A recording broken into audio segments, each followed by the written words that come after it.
मैं सुबह सुबह निकला हूँ घर से टहलने के लिए और मुझे सड़क में दिखी हैं कुछ गायें और मुझे वो गाय भी दिखी है जिसका हमने यहीं पर उपचार किया था कुछ दिन पूर्व डॉक्टर महोदया के सहयोग से। इसके पाँव में रस्सी फंसी हुई थी और इसका पाँव बुरी तरीके से कट गया था।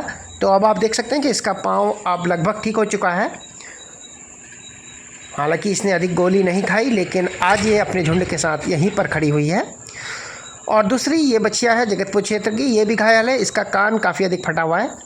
आज मैं फिर से उस गाय के पास आया हूँ जिसका सींग टूटा हुआ था और ये इलाइट पब्लिक स्कूल के पास है। तो आप देख सकते हैं गाय यहाँ पर बैठी हुई है, लेकिन इसका सींग तो लगभग ये सही हो चुका है। और जो है कि ये आप देख सकते हैं, लेकिन इसका जो टेम्परेचर है वो नहीं इसका कम हो पा रहा है। और अभी मैंने वेटनरी टीम के किसी सदस्य को बुलाया है, तो सब बिजी हैं क्योंकि अभी टीकाकरण चल गया है और दूसरा पशुगणना भी होनी है। तो विभाग के सब कर्मचारी लगभग बिजी हैं और इनकी संख्या लगातार बढ़ती जा रही है। अब इसको हम सोच रहे हैं कि गौशाला में भिजवा दें, लेकिन गौशाला के लिए भी अब बड़ी दिक्कत है। हल्दूचौड़ गौशाला है तो वो फुल हो चुकी है। तो अभी मैं इसकी फ़िलहाल ये ड्रेसिंग कर दूंगा और इसको थनेला जैसा भी हो रहा है वो भी देखना पड़ेगा। इस गाय का बुखार नहीं टूट पा रहा है, पिछले 3 दिनों से हम इसके उपचार में लगे हुए हैं। तो बहरहाल मैं इसके कर देता हूँ सींगों की ड्रेसिंग।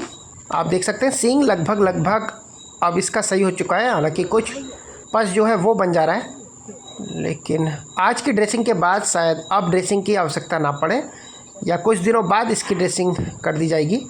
लेकिन अब जो इसमें दूसरी समस्या हो गई है वो है थनैला रोग की, और इसका बुखार टूटना भी बहुत अधिक ज़रूरी है। और जैसा कि मैंने पहले ही आपको बताया है कि टीम आजकल है काफ़ी अधिक व्यस्त।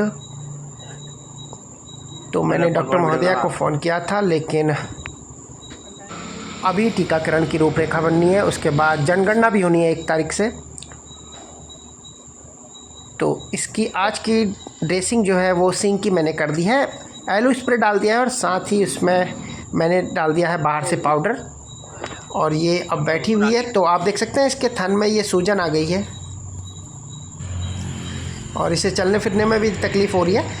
और यहाँ पर के लोगों ने बताया कि इसकी टक्कर हुई थी जिसके बाद इसका सींग टूट गया था और ये जो पस सा इसके थनों से निकल रहा है, आप देख सकते हैं कि यही एक थनैला का लक्षण हो सकता है।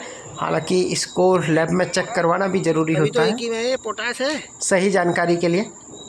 तो बहरहाल जो ये पस एक ही थन से निकल रहा है, इसको मैं पूरा निकाल देता हूँ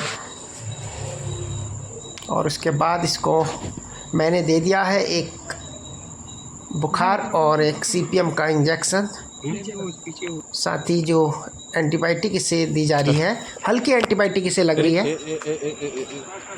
वो भी हमने दे दिया, जो कि थनैला में भी काम करेगी और इसका जख्म भी भरेगी। लेकिन इसके पिछले पाँव में भी कुछ दिक्कत आई हुई है। तो आज मेरे साथ विशाल जी हैं और इसकी अभी हम 1-2 दिन और ड्रेसिंग करेंगे। खड़े होने के बाद भी कुछ इसके पास निकल रहा है तो ये भी मैं निकाल देता हूँ। और कुछ हल्की सी गांठ भी इसके थन में लग रही है, लेकिन गाय ये काफ़ी अधिक सीधी है। तो इसका बहरहाल हो चुका है उपचार और ये अभी छाया में आके खड़ी हो गई है। एक झुंड आप देख सकते हैं वो सड़क के बीचों बीच बैठा है। हम आ गए हैं जगतपुर क्षेत्र में और यहाँ पर आप देख सकते हैं कि वो बछिया खड़ी हुई है। ये 2 दिन हमें दिखाई नहीं दी थी, लेकिन आज ही दिखाई दी है। लेकिन ट्रैफिक काफ़ी अधिक चल रहा है यहाँ पर, तो थोड़ा सा मुश्किल है। और विशाल जी भी मेरे साथ आए हुए हैं, तो काफ़ी ट्रैफिक है और इसका कान जो है वो पूरा पका हुआ है।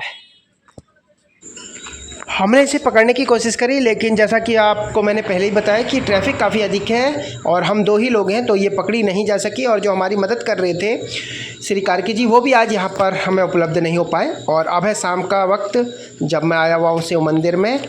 यहाँ पर एक जो बछिया है वो हमने रखी हुई है, साथ ही एक गाय भी है, उसकी हालत ठीक नहीं है। तो इसको अभी गुरुजी भी यहाँ पर आए हुए हैं कामधेनु प्रकल्प के, तो इसका चारा पानी प्रतिदिन करते हैं गुरुजी। और यहाँ पर रहने वाले जो हमारे मंदिर में कफल्टिया जी रहते हैं, और साथ ही मुझे भी आना होता है दिन में 1 चक्कर। तो जो गाय अभी उपचाररत हैं उसका हम हाल बताते रहेंगे और इसी तरह गौ सेवा में लगे रहेंगे। आपसे भी निवेदन है कि अपने आसपास घायल बेजुबानों की और गौवंशों की मदद के लिए अवश्य आगे आएँ। धन्यवाद।